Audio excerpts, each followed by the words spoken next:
En nuestro estudio bíblico de los días jueves, desde hace un tiempo atrás hemos estado hablando acerca de la sanidad.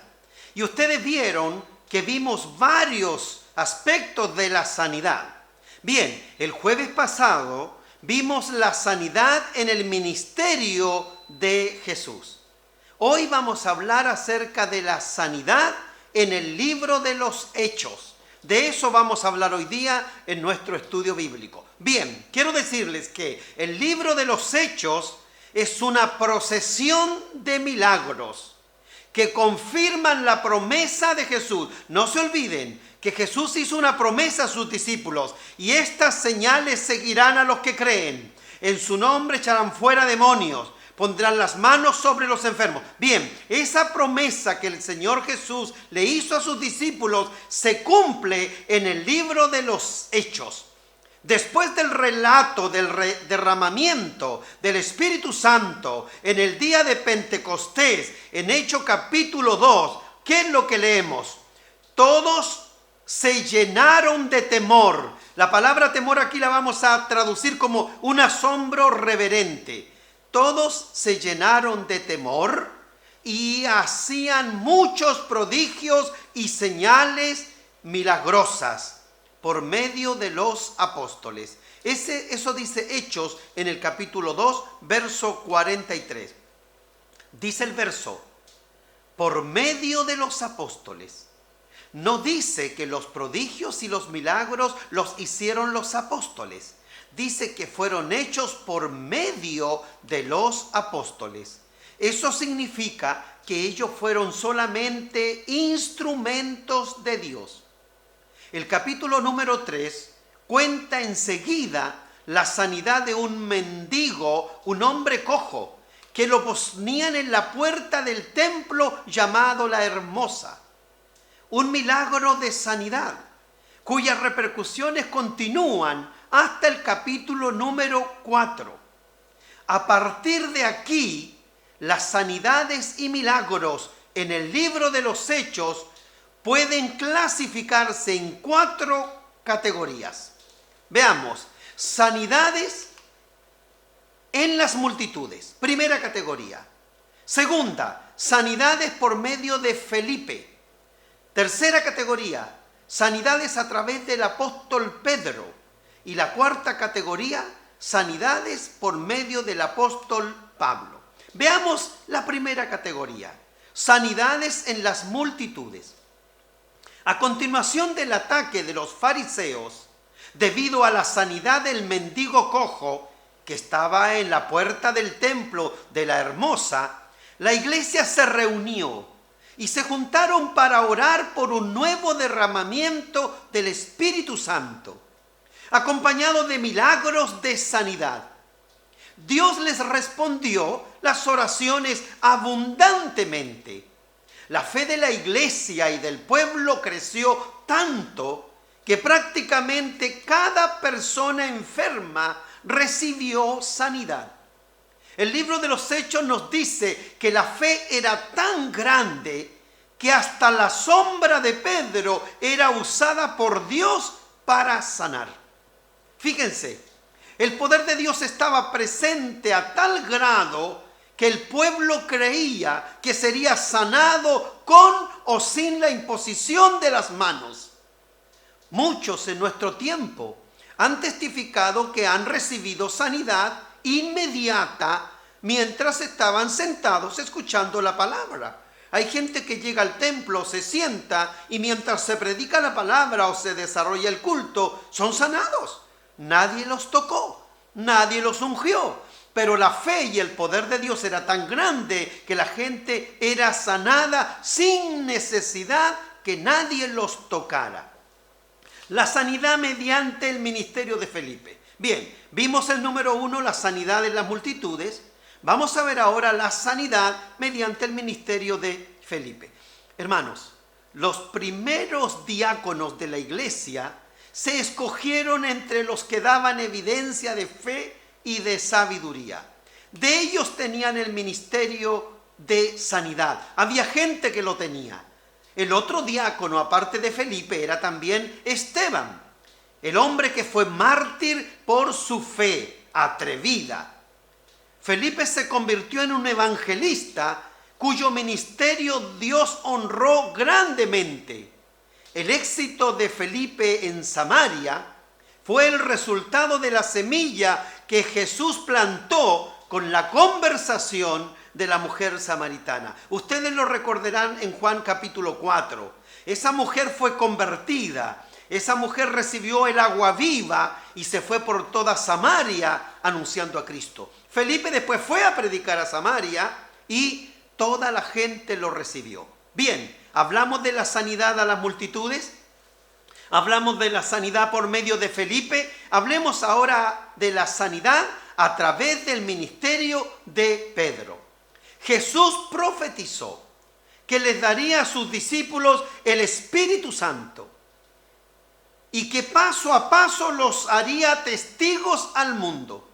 Es por eso que el texto bíblico dice: pero recibiréis poder cuando haya venido sobre vosotros el Espíritu Santo, y me seréis testigos en Jerusalén, en toda Judea, en Samaria y hasta lo último de la tierra. Hechos capítulo 1, verso 8.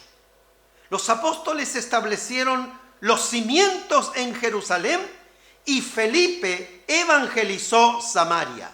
Ahora había llegado el momento de extender el evangelio a los gentiles.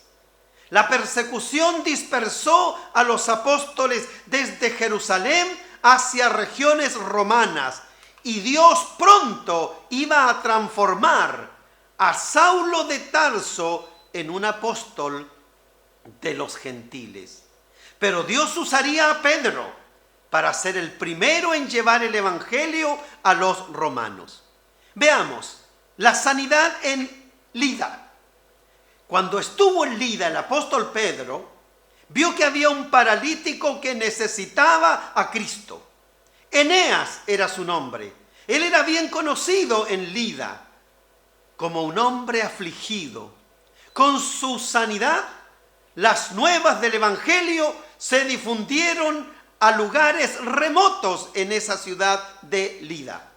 Pedro también hizo otros milagros en Jope. Cuando Pedro ministró en Lida, con el resultado de que todo el pueblo aceptó a Cristo, fue requerido en Jope para orar por una mujer que había muerto. Su nombre era Dorcas. Ese era su nombre, que significa gacela. Ella quizás recibió ese nombre porque era muy activa y era muy delicada. Dorcas, cuyo equivalente griego es Tabita, trabajaba sin descanso haciendo ropa para las viudas. Todo el pueblo la amaba. Cuando murió, tal vez por trabajar en exceso, la ciudad completa lloró la muerte de Tabita. Después que oyeron del milagro de sanidad de manos de Pedro en Lida, le rogaron que viniera a orar por Dorcas a Jope. Pedro respondió a la petición y fue. Cuando llegó, encontró la casa llena de viudas que lloraban la muerte de Dorcas. Pedro sacó a todos de la habitación, hizo la oración de fe y dijo: Tabita, levántate. Y la tomó de la mano y levantándola la presentó viva.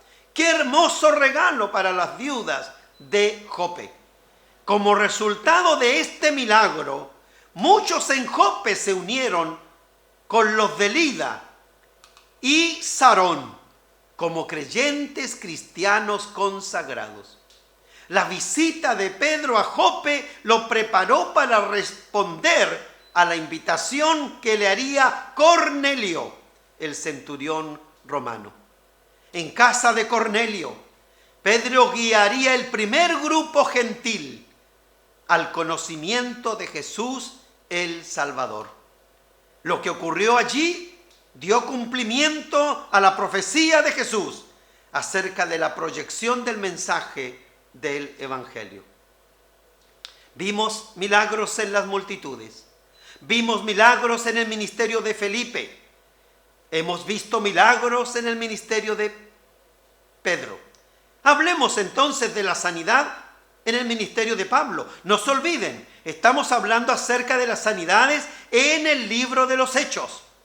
Mientras Pedro ministraba en la región cercana a Cesarea, Saulo de Tarso se convertía milagrosamente a Cristo camino a Damasco. La providencia divina estaba moldeando un instrumento que cosecharía los campos blancos del Imperio Romano. Después de su conversión, su retiro espiritual en Arabia y de recibir la bendición de la comunión de los líderes de la iglesia, Saulo se unió a Bernabé en Antioquía, que sería la base misionera desde donde llevarían el evangelio a Roma. Empecemos con los milagros y las sanidades que Dios hizo a través de Pablo. Comencemos con Chipre. Pablo y Bernabé ministraron en Chipre, donde tuvieron un milagro. Había un mago llamado Elimas. Él trataba de corromper la mente del procónsul Sergio Paulo. Pablo, guiado por el Espíritu Santo, reprendió a ese espiritista, quien quedó ciego en el acto. El procónsul, viendo el juicio divino sobre Elimas, se aferró al Señor de todo corazón. Sanidades en Iconio. Seguimos con el ministerio de Pablo. A continuación, Pablo y Bernabé ministraron el evangelio en Antioquía de Pisidia e Iconio. Se quedaron largo tiempo en Iconio, donde Dios hizo prodigios y señales para mostrarles sus misericordias y bondad. Pudieron ganar muchas almas de entre los judíos y los gentiles. Sin embargo, la persecución de los judíos y los líderes gobernantes incrédulos forzó a los apóstoles a huir a Listra para evitar que los apedrearan. Sanidad en Listra ahora. El hombre sanado en Listra otra vez era paralítico, un hombre que nunca había caminado. Hacía falta un milagro en Listra para abrir las puertas para el evangelio. De nuevo la sanidad del hombre fue conocido en la ciudad, fue notoria. Cuando Pablo vio al hombre y se dio cuenta que tenía fe, y Pablo de inmediato le ordenó: levántate derecho sobre tus pies. Cuando el cojo saltó sobre sus pies por primera vez, la gente quedó impactada. Los paganos de Listra pensaron que Pablo y Bernabé eran dioses que habían descendido a la tierra y comenzaron a adorarlos y a ofrecerles sacrificio. A pesar del milagro, los judíos y otros que se oponían a la fe apedrearon a Pablo y lo dieron por muerto. Pablo haciendo milagro en Listra. Hay otra sanidad más en Filipo, todo en el libro de los Hechos. El siguiente milagro de sanidad de Pablo ocurrió en Filipos. La liberación de la adivinadora, a quien explotaban unos hombres para ganar dinero, provocó que encarcelaran a Pablo y a Silas. Satanás usaba a la muchacha para desacreditar el ministerio de Pablo.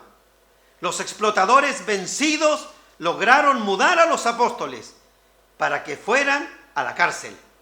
Pero de allí los sacó y se ganó para Cristo una hermosa familia, la familia del carcelero de Filipo.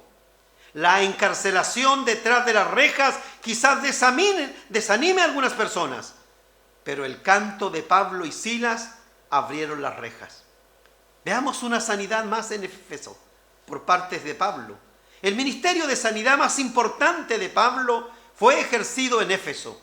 Dice el texto bíblico: y hacía Dios milagros extraordinarios por medio de Pablo, de tal manera que aún se llevaban los enfermos los paños o delantales de su cuerpo, y las enfermedades se iban de ellos y los espíritus malos salían. Eso dice Hechos capítulo 19. No solo los enfermos y afligidos recibieron sanidad, sino que también se expulsaron demonios. En Éfeso la mayor parte del ministerio de sanidad de Pablo se define como milagros extraordinarios. Eran extraordinarios en efectividad y en cantidad.